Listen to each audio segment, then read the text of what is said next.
Hello, welcome everyone to a special Friday transportation seminar here at Portland State University.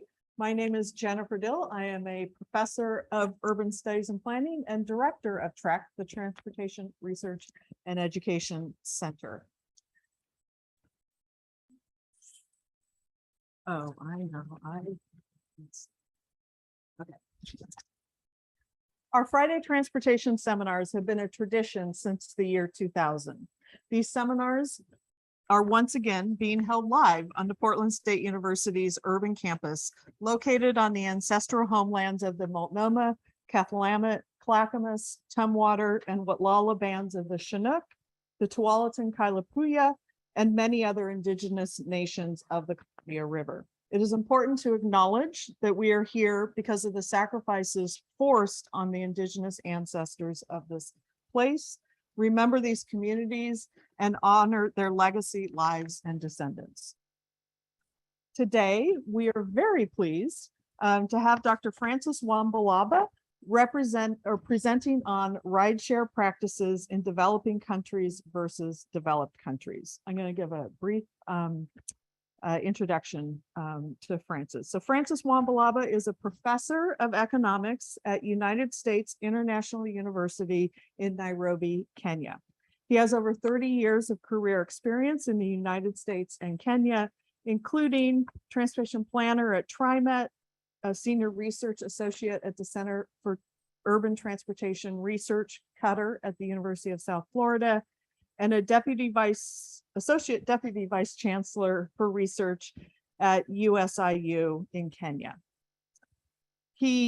I think most importantly, I don't know if you'll, I think most importantly, he earned his PhD here at Portland State in urban studies and planning. He also has a master's or bachelor's and master's in economics as well. And he is also a certified planner for the American Institute of Certified Planners, amongst many other accomplishments. So it's my pleasure that we're going to have him here today. Before we jump into his talk, another special Summer Friday seminar. This will be in September, on September 6th, on the impacts of city level parking cash out and commuter benefit ordinances. That one will actually be all online, all virtual. And then later on in the fall, we'll be starting up our weekly Friday seminar as part of the fall term at Portland State University. So as an overview for today's seminar, you can expect our speaker to present for about 40 minutes or so, followed by Q&A. And those of you in the room will answer your ask your questions live, and those of you online will type them in to the Q&A box available on your Zoom screen. If we do run out of time for questions, we do share them with our speaker afterwards. We have enabled closed captioning, but you must click on the CC feature on your control panel to view them. We are recording today's webinar. It'll be available on our website later today, along with the presentation slides. So if you want to share it with your friends or colleagues who may have missed it, it will be available. And if you are tracking professional development hours, it is eligible for 1 hour of continuing education credit. So with that, I am going to turn it over to Francis. We're going to do a little transition here.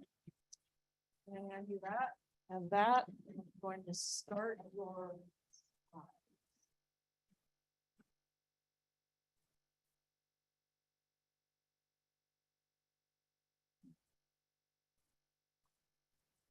thank you so much for the introduction.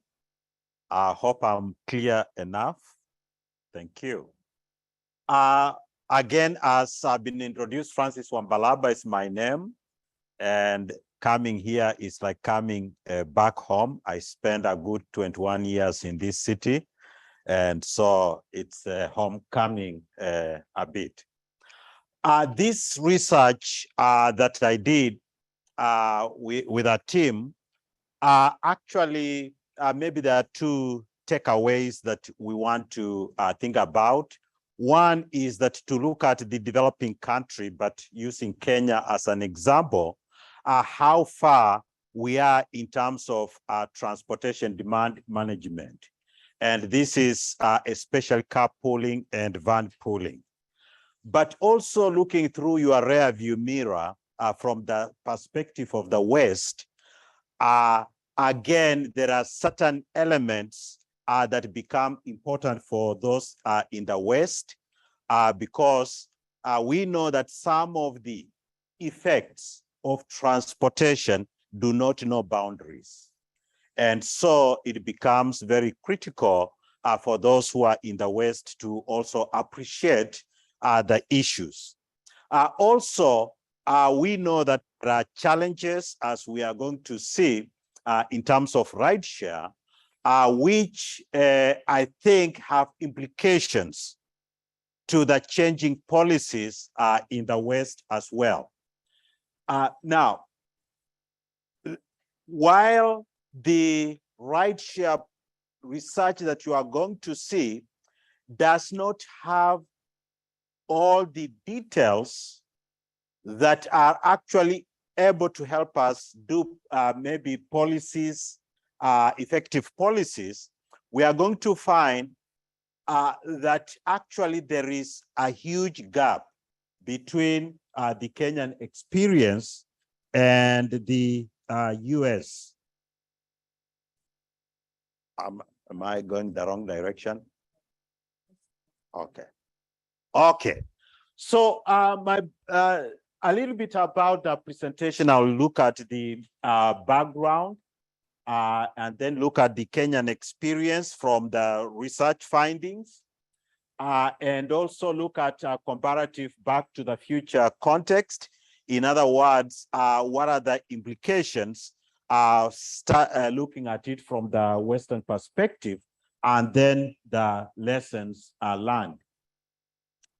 Now, in terms of the background, generally, there are a number of benefits from rideshare. And this may look very obvious for someone in Portland or in the West, but these are issues that require communication for policymakers in the context of Kenya, that actually rideshare helps to reduce mobility. And also there are certain cost savings to the users. There is also accessibility issues when you have multiple options to actually choose how to get to work becomes very important. There are environmental issues that are implied here. And of course, productivity, because we know that when people arrive at work relaxed, it's actually, they become more productive. I remember in the 1990s, when I was involved in these programs here in the US, it was difficult to convince corporates that they can put in money actually to allow people to work from home. It was really difficult. We will do calculations to indicate the benefits, but it was difficult to communicate. But COVID came and it changed the whole landscape.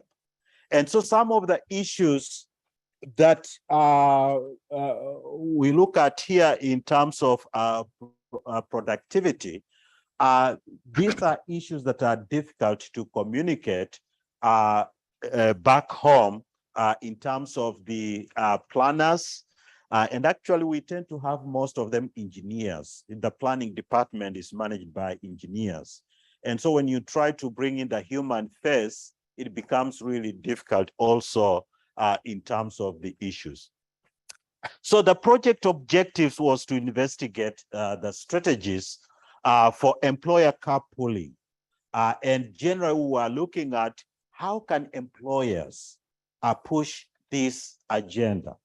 Of course, one of the things I've realized since returning back to Kenya about almost 20 years now, is that the private sector may be able to push the process much faster than actually the government, because the government tends to have a lot of bureaucracy and what is in for me.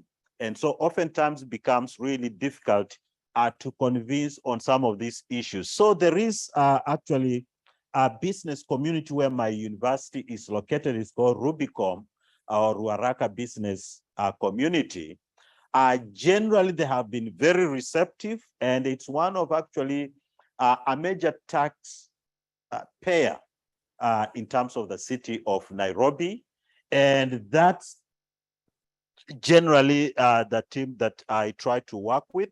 And so to see, first of all, what are the traffic management strategies and also socioeconomic factors in carpooling and also environmental factors.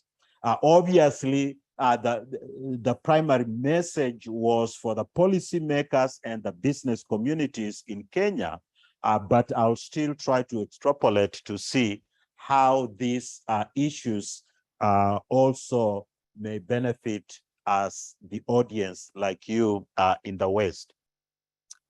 Now, again, as I've mentioned, I want to look at the context of rideshare in Kenya and also a rear view mirror in terms of what implications may be from the West, both what also Kenya can learn from what has been happening in the West, and also the challenges and opportunities.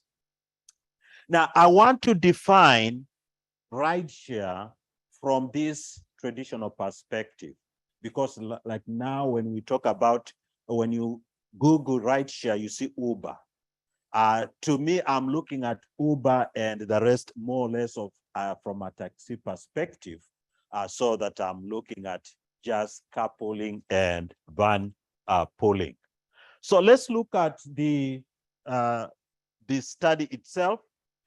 Now, the Nairobi Metropolitan Area Transport Authority, which is supposed to actually manage the issues of transportation in the city, itself estimates about 1 billion loss because of traffic congestion.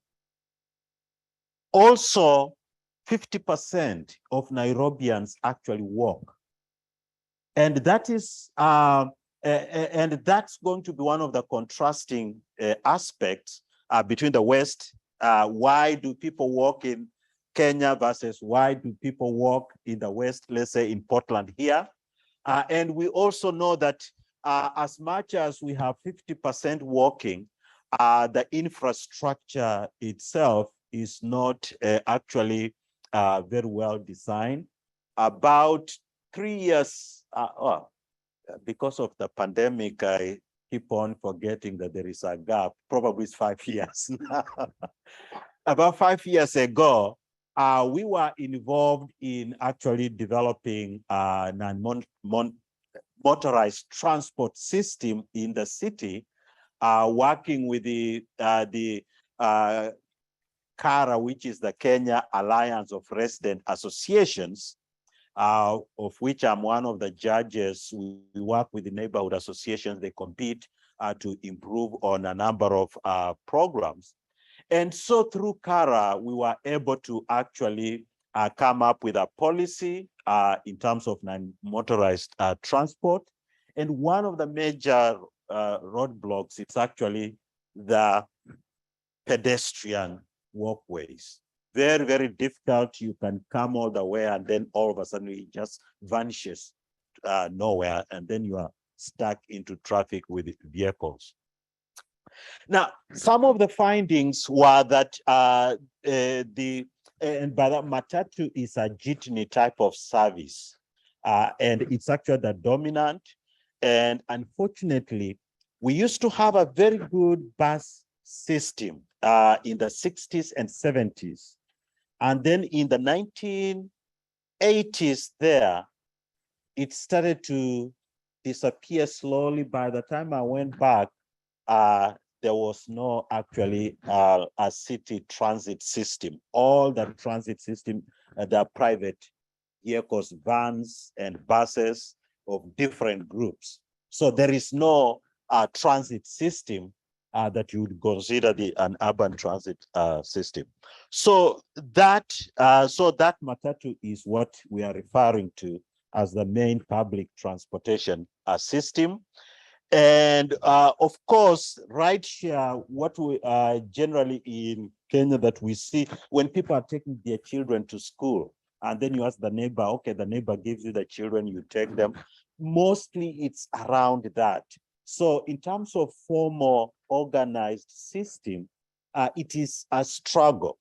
In fact, when we are collecting data, you talk to employers and they are wondering, what are you talking about? Why should I organize people to use a van pool or a car sharing and all that? That's their problem. And so that's one of the perceptions. One of the perception also was that carpooling parking lots, if they were available, some of the respondents were indicating that, yeah, that could probably encourage them. And also having services of transit, carpool, van pool, people actually believe that they have effect on traffic and environment. So in other words, there is readiness. It's just a system to be developed that can actually try to take advantage of what the people who are commuting are looking forward to. In terms of traffic management implications, we found that they agree that transit-friendly policies are going to be helpful in terms of fighting the congestion. And actually they would, if those policies were put in place, a lot of people would be able to use the service. Also, the use of shuttles or van services, they believe that would enhance traffic management. And the high occupancy vehicle lanes. And this is where now it's a major challenge, because unless you have the high occupancy vehicle lanes, why would I carpool if I'm going to be just in the same traffic like everyone else? In fact, it may delay me trying to wait for my neighbor and all that. So again, as a major challenge. And of course, congestion pricing. We don't have any congestion, we have not had any congestion pricing, but recently now we have a highway where it's a toll road. And that's the experience from which now the respondents could relate to. And of course, that could maybe help traffic congestion. Now, this is an interesting contrast in terms of socioeconomic implications. Generally, economic reasons are not the critical factors that influence rideshare. So there is no, for most of them, there is no economic benefit to do that because in terms of economic, walking and biking, if you don't have resources, the way to save is to walk or to bike. But rideshare is still an expense to the commuters. Also, there is no time saving. So it's no reason to use rideshare because there is no time saved given that you are going to be stuck in that traffic. From the environmental perspective, again, there was an agreement that definitely rideshare would help to reduce air pollution, especially the emissions that affect. There was actually a research by the Earth Institute in Colombia And when they went, they were trying to measure the emissions from the roads, and the gradient was very steep, so that as you are closer to the road, actually the emissions were very strong. But then as you moved further away from the road, of course, it was a reduction.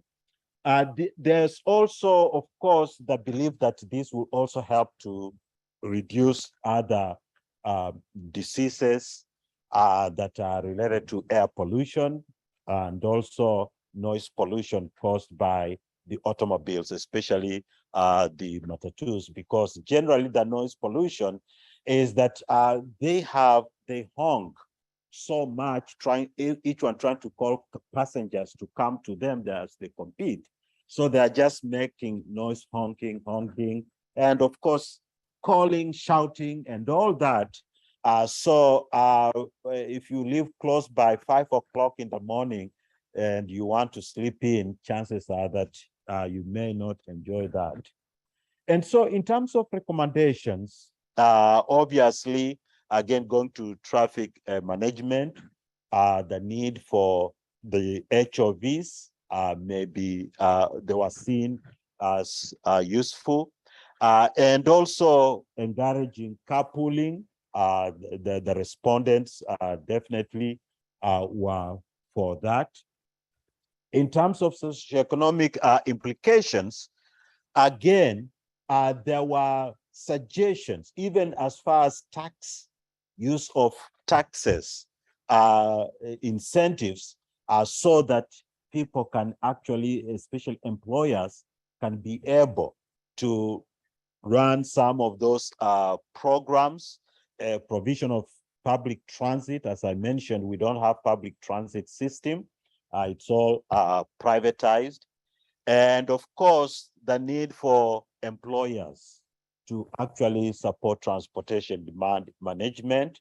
Most of the employees felt that actually that would help.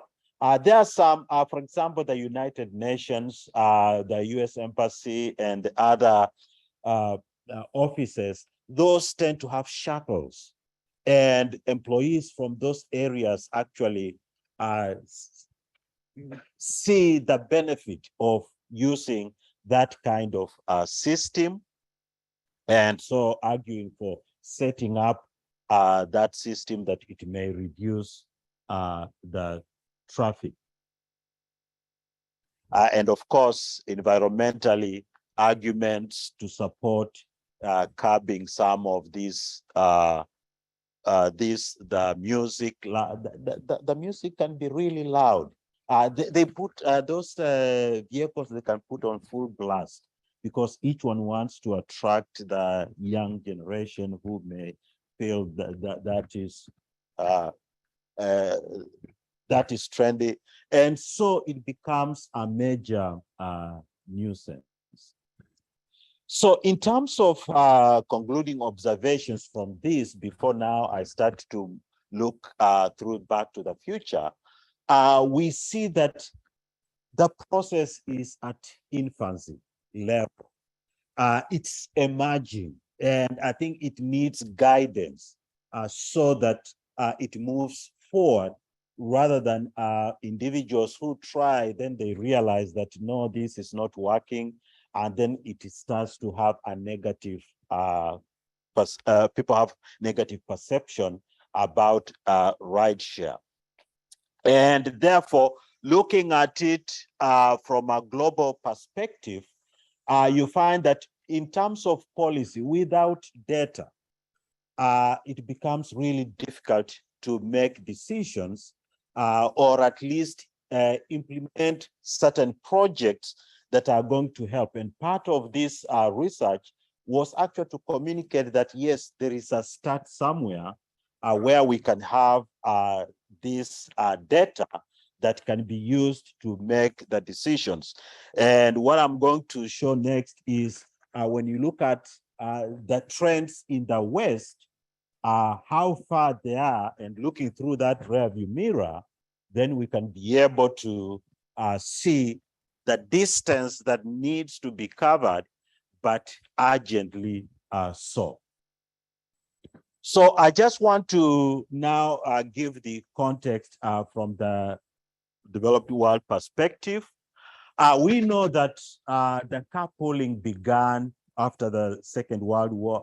Well, during the Second World War, the US government was trying to reduce on use of fuel. Of course, there were so many programs trying to ration a lot of activities, and transportation was one of it.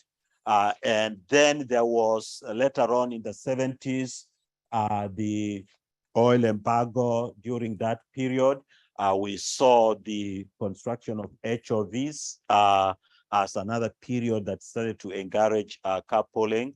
And then, of course, the organization of TMS, in the 1980s and 97, I remember one of the things that I was involved in when I was at TriMet was the TMA, the Lloyd Center TMA, and also the Markham Hill, when we came up with this tram that was getting people to the hill, because the community there said they do not want any more traffic, and OHSU wanted to expand. And so the issue is, what do you do to mitigate that? So we ended up doing that. So the TMS were very active during that period. And then, of course, later on, the 511 number, as we moved into the later years, and then now a lot of real-time services that are going on. And so when you look at these trends, you start to wonder if Kenya is still sitting behind and there is this trend that is taking place, what's going to happen as the gap widens? And of course, as this just now, some more details on that process. And again, in terms of ride sharing, of course, I'm focusing more on this traditional one here, where we are looking at both the carpools and the van pools, that model. But of course, there are all the different methods.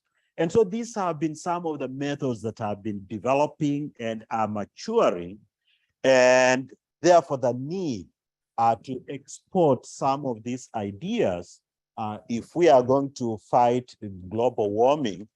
It's a joke. We were talking about global warming, and then people in Nairobi were saying, it's too cold. So there is no global warming.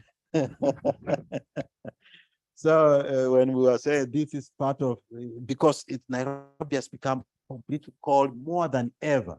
And so when we talk about global warming, and then they're saying mischievously that no, it's it's becoming cold and cold.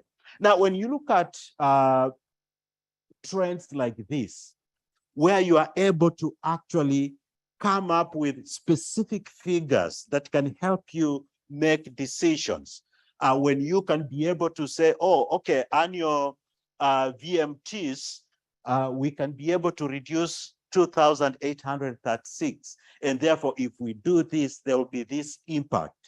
If we are able to just reach even half of that, then it's going to help policymakers and those who are going to implement projects actually be able to deal with this. We are able to estimate how much it costs to come up with a program that is going to deal with that. And it requires data to actually deal with those issues. You look at, again, and I'm not going to go through details of this, but just giving little bits on the usefulness of capturing this information so that we are able to effect and affect the decision making. Again, when you look at the numbers again, similar. We have seen in New Zealand, the cost for dealing with a program, we are able to know how much it will cost and also what it takes. And what we are finding is that as the farther the van pool program goes, the lower the cost. And we'll also be sharing a study we did when I was at the CATA, the Center for Urban Transportation Research at the University of South Florida. We did an elasticity study. And again, we saw that as you moved further, actually people are not looking at the cost of the program, but they are looking at other issues, the environmental, the health issues. And if we can come to that type of, to that level or closer to that, then we'll be dealing with a lot of the issues that Kenya is facing. Again, you look at Maryland from a health perspective. Again, we see that actually van pooling, carpooling, all these programs have a lot of implications on health.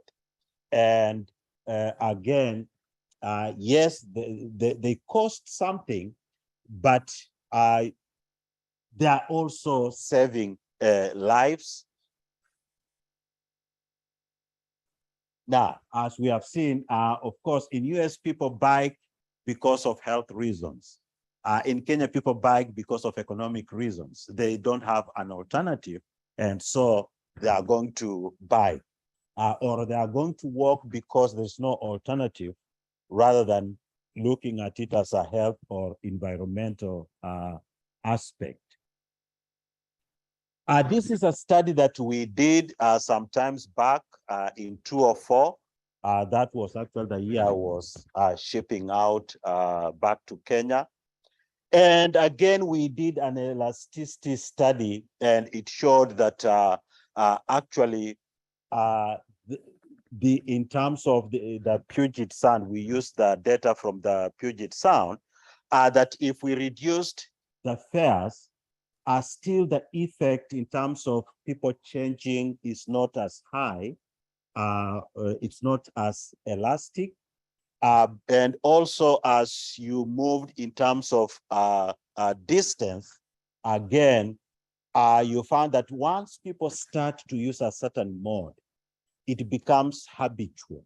And because there are other factors rather than cost, there are the two major factors that usually come: environmental and health. But you see, in our context, this is more difficult to sell. There has to be a cost element. And so it makes now, in terms of differentiating the two societies, you find that unless there is a cost element from our perspective, chances are that it's not going to, policymakers may not even want to push a policy like that. There is a joke of someone about, again, when we talk about the environment and talking about the rainfall. And there were some politicians who are going around saying, rain does not come from the forest, it comes from the sky. And so now when someone is saying that, and an average person says, yeah, I've never seen rain come from the forest, come from the skies. So communication becomes really difficult to convince the policymakers from this. But when you talk about cost, it starts to make sense. We also looked at in terms of subsidies, and we saw that subsidies actually can help in terms of the usage. Professor Sheldon Edna, I don't know if he's still around. He's not around. Okay. So those were some of the studies that were looking at the same issues those years. Again, you look at the Portland Metro carpool merge employer programs. Again, in other words, what I'm trying to emphasize here is that the need for numbers, the need for research to inform our policy makers is very critical. And that is actually my message in my presentations back home, is that we need a lot of support to support research so that we are able to come up with this information. That way we can be able to justify some of the programs for policymakers. Needless to say that Kenya is signatory to a number of international, including the Paris Agreement, but then how to communicate this so that we can now action that becomes really difficult.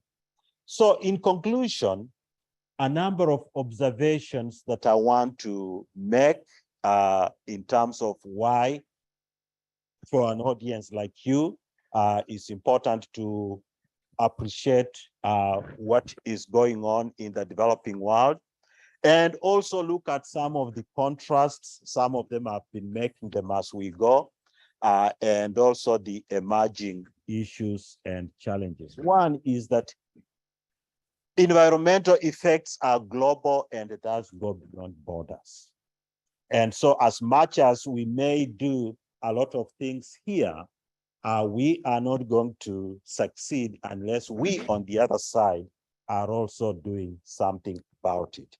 And therefore the need, I would want to one of these days to have someone from Portland and say, this is what we have done in Portland. And actually, every time I talk about Portland to conferences back there, people are interested. And I remember, I don't know which year did we have some of the policymakers come here.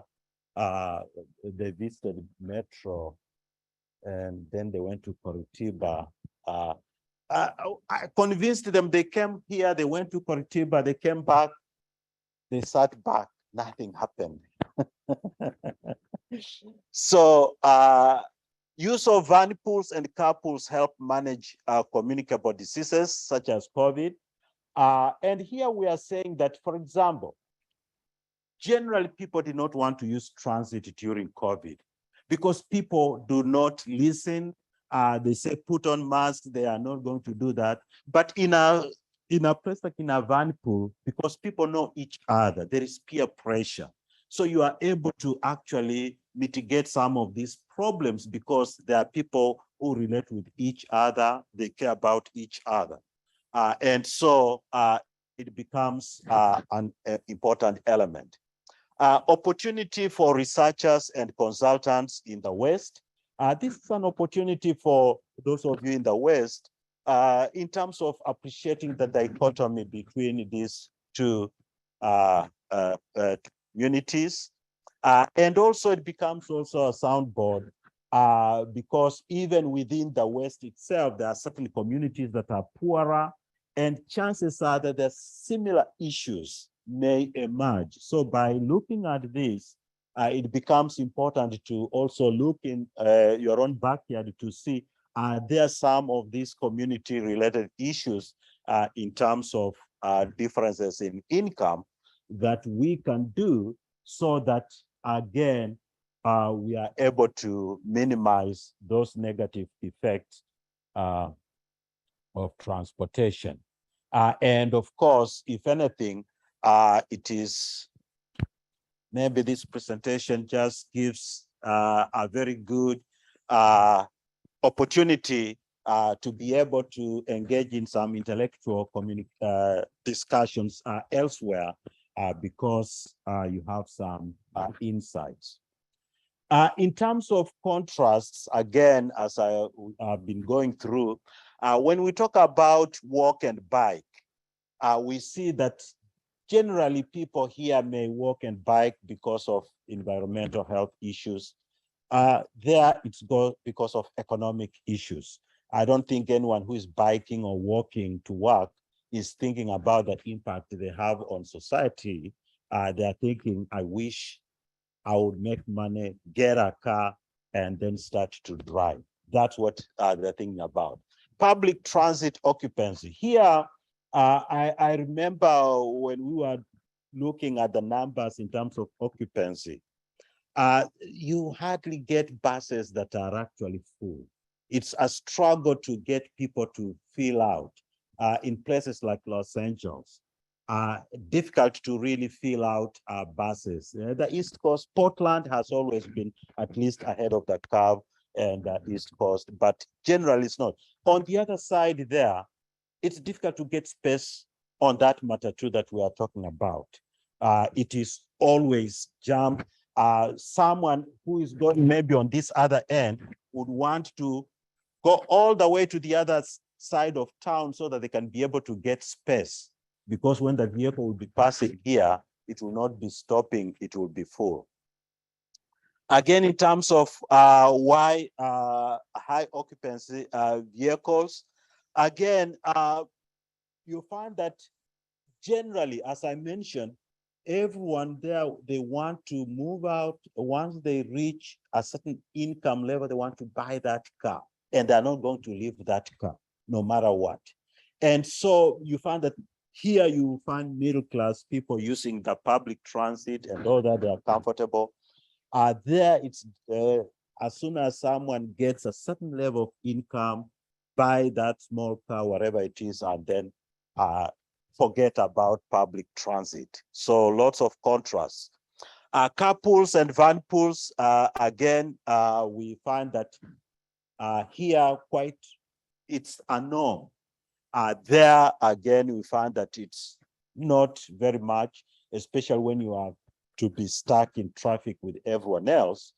Right now, we are trying to take a super highway that passes near our university. We are trying to see to create an HOV lane. It was there in the design. It was pulled out somewhere in the middle, and now it's trying. We are going through elections. We are hoping that after elections, we are able to push that HOV lane, and that may probably help some of the businesses along that highway. Now, some of the emerging challenges and also opportunities, as much as COVID was devastating, there were also some changes that have taken place in terms of the commute experience. We have seen that now people actually working from home or any other station is becoming a norm. And surprise, surprise, even in Kenya, it is like a leapfrog from where there wasn't anything. Now a lot of people working from home. Uber, I mentioned, is also another emerging issue here. As much as studies have shown that generally it's doing something here and there, increasing rideshare, but we know that, and also reducing emissions because of the cold starts and all that, there are not many, but we know that, again, it's creating a lot. It's actually kind of pulling back the efforts that so far had been achieved in terms of rideshare because of the so many trips that are created, and a lot of them that are usually empty. And then there is also the fuel shortage, maybe creating some opportunities for people to move into carpooling and van pooling.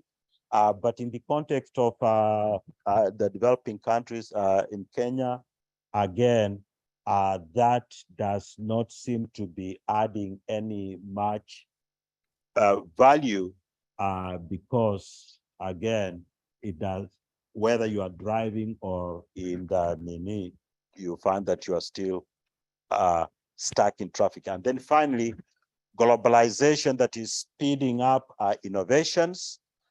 We find that unless there are some new infrastructure to go with those innovations are going to pass by as we see them go through. So that concludes my discussion for today. And again, going back to the 5 aspects that definitely Kenya must look at very closely. So thank you.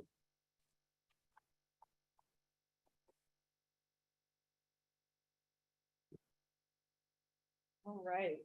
Open it up to questions in the room. And I can, oh, yes. And actually, I'm going to borrow your mic. I'm going to walk around like a game show host or a talk show host. I'll make some reference to the 1980s. This might be something that everyone else knows, but I hadn't really heard about Uber and the cold start emissions. Is that like when you start your car, it's more emissions? Yes, generally when you start your car in the morning, it has more, and I don't know all the science, but I know that when you start in the morning, you emit more. And so once the car has been running, there is less and less. And so if Uber is moving from place to place, it is reducing those emissions because many people are not starting their cars from scratch. But then there is, when it drops off and then it runs empty, that may also end up canceling the effect. Right. So I'm gonna, as I was listening to you and you pointed this out, it seems like HOV lanes are sort of key because you need people, if you're going to get people to share the rides, they need to either save time or save money. So it seems like HOV lanes and or tolling is essential. What do you see as the prospects for doing that in Nairobi? You made a little reference to a project, but if you could talk a little bit more about that. Okay, thank you. Yes, generally, HOV is very critical when I can see other people stuck in traffic and I'm zooming through, I'm more likely going to stick with the carpool or van. But without that, again, sitting with a bunch of strangers and all that may not be something that I would want to do.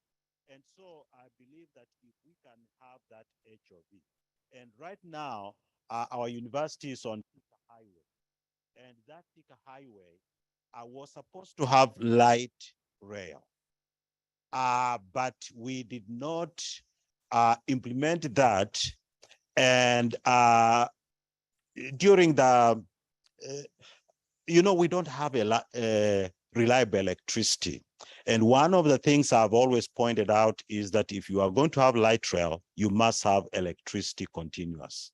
If you don't if it stops, then you are stuck. Because I recall at one time when the light rail here, the electricity went off and it was just a few minutes.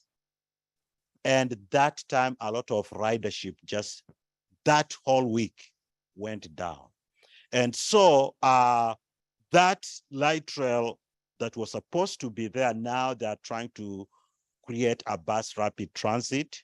And with a bus rapid transit, it's expected that they'll be able to also use carpool and van pools to share that. Still to see, but those of us who are for carpool and van pools are pushing that if we are, because we are going to use the buses, not the ones that use the wires like in Seattle, but just the regular buses, but high occupancy lanes. And we are arguing that they should also include van pools and carpools. And we are hoping that that will go through. Right now, we are going through the electioneering process, but hoping the government that comes in would be pro that. The other item was the cost. If you increase the cost of driving, hopefully those who are on the margins that are looking at cost saving will decide that let me use another means rather than actually driving, because actually parking in Nairobi is very cheap. It's just recently that it has gone to 300 a day, which is, if you look at the dollar, is now about 120. It's less than $2. Yeah, about $2 a full day. And yesterday I was walking around, I saw $15 an hour. So when you do that, it's cheap to park in downtown. And so people are not going to leave their cars at home. So in the discussions, you mentioned bus rapid transit is being Yes. discussed. Yes. As part of that, is there discussion about a public transit system? Or would it still be mainly relying on these private providers? Now this one is going to be public because there is no private investor who can be able to mount that. And so it's going to be public transit. And we hope that if that works, then it may create opportunities for other, maybe Nairobi definitely needs a public transit system, not a private system. I'm gonna go to a question back here, and then we also have some questions coming in online. I'm gonna actually go on my own first. Okay. Thank you. Yeah. So thanks a lot for your presentation today. This is really interesting to hear your perspective and your findings on this.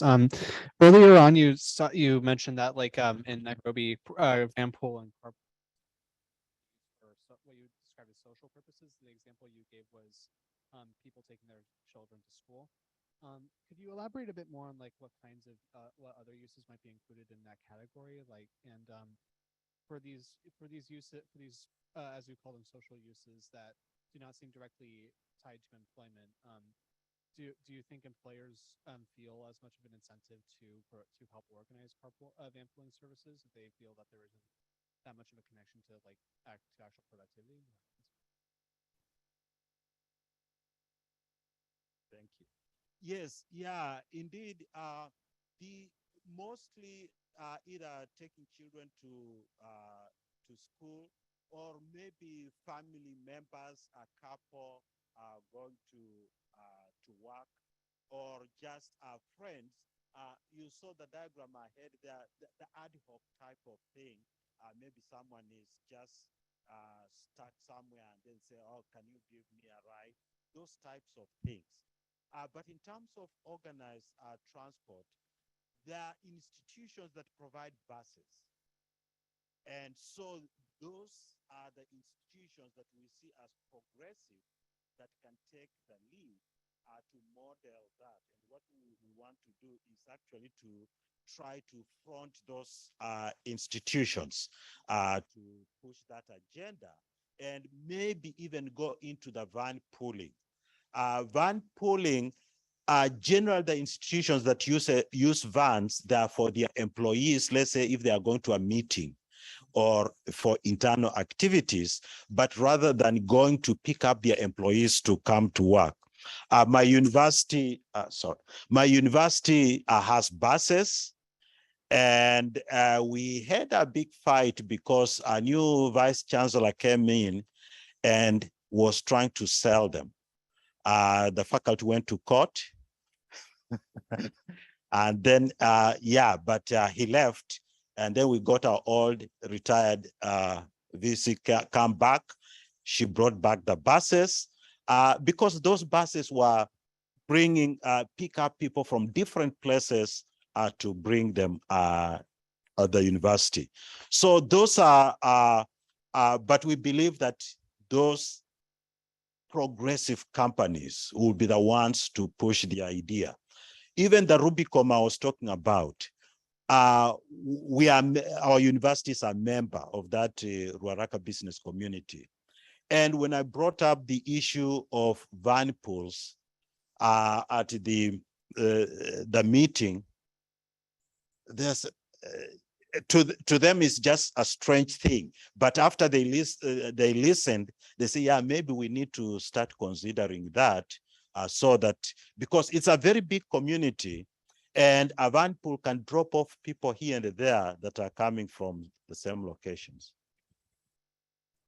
All right, I'm going to go to an online question. This is actually from one of your MBA students at USIU. I have no idea what time it might be there if they're watching, and the question is, are there any policies or laws in Kenya currently that affect the implementation of rideshare transportation systems? And I will add to the question, if not, what would you recommend in terms of some policy? Now there are typically, I'll say policies rather than laws, because I happened to work on the strategic plan for the Kenya National Highway Authority, and a number of elements we put in that the current strategic plan talks about actually having park and rides.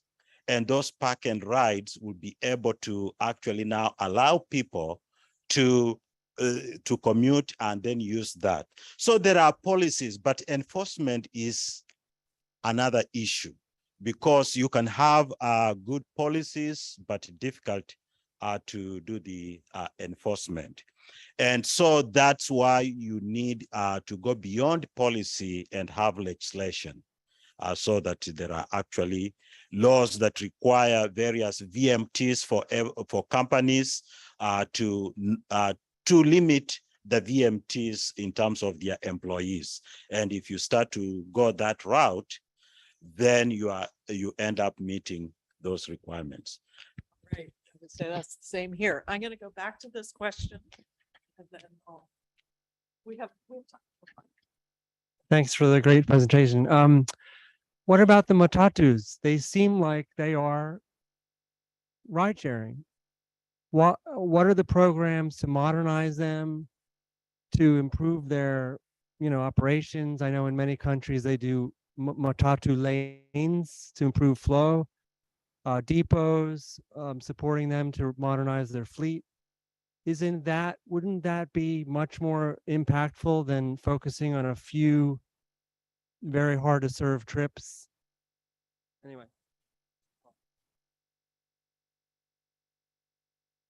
Yes, if there were those lanes, it would actually help the matatus. The only challenge with matatus is that, again, you have to enforce, because there are the types of drivers who will turn around and try to drive in the oncoming traffic. In terms of following the regulations, it's really difficult. But definitely, the issue is that they are also very full oftentimes. And so you need a support system. And if you had public transit, and then you had matatus, and then you had carpools, vanpools, then you have a system that support each other. There are certain areas where matatus can fill in. For example, again, because they are private, they are looking to for profit, generally certain areas they will not go there. And so that makes it really difficult to serve all the populations that need to be served. But yes, indeed, it would be good if they had that passageway, but they are still few. They are always full. Yes. Yeah. I'm going to do one online question and then I'll go to you. And that is personal access to mobile phone technologies, which could really enable ride sharing, is that an issue or a limitation in Kenya? Okay, the mobile phone actually is using the mobile phone is a major solution, because Kenya is one of those countries that began to use actually transfer of money using the mobile phone, and that has become very ubiquitous all over. And anything that actually uses the mobile phone is going to be an effective solution. And especially part of this study was to actually come up with an app to get some insights so that we can come up with an app that would be able to now actually help the rideshare and carpool services. But of course, there wasn't adequate funding to go that far. So we went with what we could be able to do. Again, some things aren't that different. Okay, thank you, Francis, for your presentation. I've lived in Portland for many years, and I've observed the streets change. What was a regular street is now taking care of the buses, the train. And so they're able to move from one means to another means very easily. In other words, transforming one system to use other vehicles to use the road. In Kenya, what I've seen is that our roads are very narrow. The way the city was constructed, they didn't anticipate that we would grow to the level we have grown up to this point. So that if we are looking for a specialized lane for particular vehicles, there will be no room on those city streets. How is that? How are you able to incorporate a specialized lane in a city that the traffic is so dense and the roads are very narrow? Okay, thank you for that question. Generally, we are talking about the highways, especially when you look at the new highways that are being built. We want at least to introduce that. And that's what we did when it came to non-motorized transport. The city passed a law that you are not going to build any new road without non-motorized transport, and a number of new roads that are coming in. And we also want the funders, the World Bank and the like, to push for that agenda. If the government is going to look for any new project and to use that money, it must include those services. Yes, it's difficult for the narrow roads, but actually we can also, the car does not have to go to every road. We can decide that certain streets are reserved for bicycles, or they can become one way so that one side is the bicycles or walking and the other side is for the automobile. Because in terms of the bigger picture, the impact, we will come ahead doing that than actually trying to build around the car.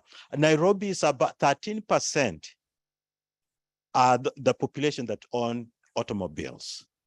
And so you are looking at 87% of the rest of the population that have no say in what's going on, and yet they're also paying taxes.